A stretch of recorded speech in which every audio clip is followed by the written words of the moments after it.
আসসালামু আলাইকুম, কেমন আছেন সবাই? যে যেখানে আছেন আশা করি আল্লাহর মধ্যে ভালো আছেন, সুস্থ আছেন।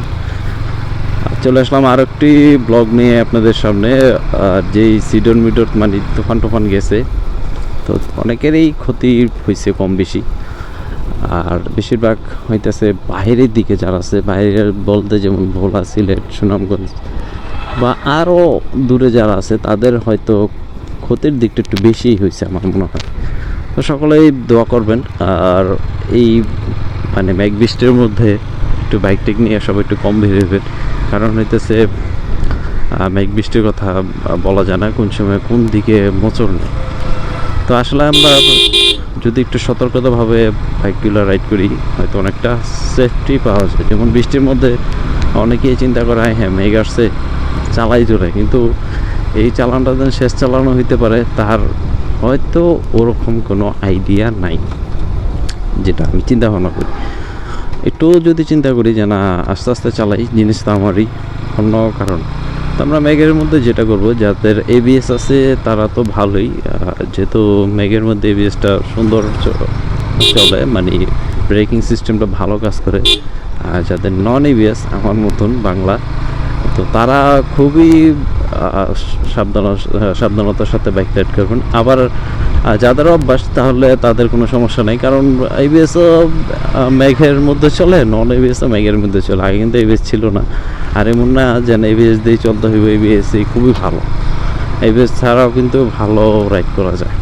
ওইটা হচ্ছে নিজের কাছে। আপনি যদি মেঘের মধ্যে বাইক রাইড করেন তাহলে আমার মনে হয় খুবই সুন্দরভাবে দেখা গেছে, ব্রেকগুলো যদি সাবধানতার সাথে একসাথে মিলাই ধরেন তাহলে হয়তো আপনার বাইকটা স্মুথলি জায়গা মতো জমে যাবে। আর যেটা হইতেছে পাকা রাস্তায় সমস্যাটা কম হয়, মেনলি সমস্যাটা হইতেছে কাঁচা রাস্তায়, মানে যে রাস্তার মধ্যে মাটি থাকে, প্যাক ট্যাক থাকে, ওই রাস্তায় যেমন প্রবলেমটা বেশি দেখা দেয় আমার মতো, আমি যতটুকু আর কি বুঝতেছি। কারণ ওইদিকে এবিএস থাকলেও কোনো কাজ হয় না, নন এবিএস থাকলেও কাজ হয় না যদি স্লিপ কাটে। আর সবসময় একটা জিনিস খেয়াল রাখবেন, যেটা হইতেছে বাইকের টায়ার গ্রিপগুলো অবশ্যই ভালো হইতে হবে, কারণ একেবারে লেভেল হয়ে গেলে তারও বেশি স্লিপ কাটবে। প্লাস যদি বাইক এক জায়গায় আটকা পড়ে যায় তখন দেখবেন শুধু চাকা ঘুরবেই, সামনে আগাবো না। মানে হয় এরকম অনেক সময় হয়ে যায় যখন এই গ্রিপগুলা একেবারে অবস্থা কাহিল হয়ে যায়। তো এই দিকগুলো যদি আমরা খেয়াল করে চলি, আমার মনে হয় না কোনো একটা প্রবলেমে পড়বেন বা আপদে পড়বেন। যতটা পারবেন নিজেকে কন্ট্রোল করে আনবেন। তো সব জিনিসই সব কিছুর একটা মানে মান থাকে, যেটা হচ্ছে বাইক রাইডেরও একটা মানসম্পন্ন জিনিস থাকে।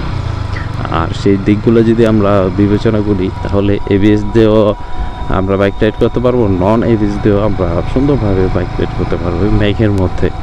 যেহেতু তুফানের সময়, আর যেটা করবেন যদি দেখেন অনেক পরিমাণ বাতাস ছাড়ছে রাস্তাঘাটে, আপনারা বাইকটা নিয়ে একটা সেফ জায়গায় সুন্দর করে বাইকটা স্ট্যান্ড করে আপনারা বসে থাকবেন একটা সেফ জায়গায়।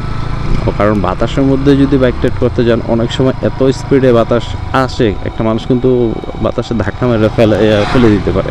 তো এই দিক দিয়ে যদি আপনারা একটু সতর্ক থাকেন, ইনশাল্লাহ সবাই ভালোভাবে মেঘের মধ্যে বাইক রাইড করতে পারবে। তো আজকের ব্লগটা এতটুকুই।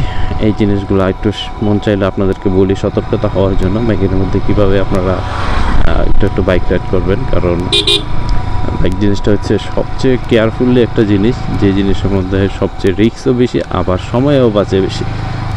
তবে একটু কেয়ারফুলিভাবে যদি রাইড করেন তাহলে আমার মনে হয় না কোনো একটা সমস্যা বা মেঘের মধ্যে কোনো প্রবলেম পড়বে। তো সকালে ভালো থাকবেন, সুস্থ থাকবেন, দেখা হচ্ছে আপনাদের সাথে যে কোনো পরবর্তী নতুন ব্লগে। আল্লাহ হাফেজ।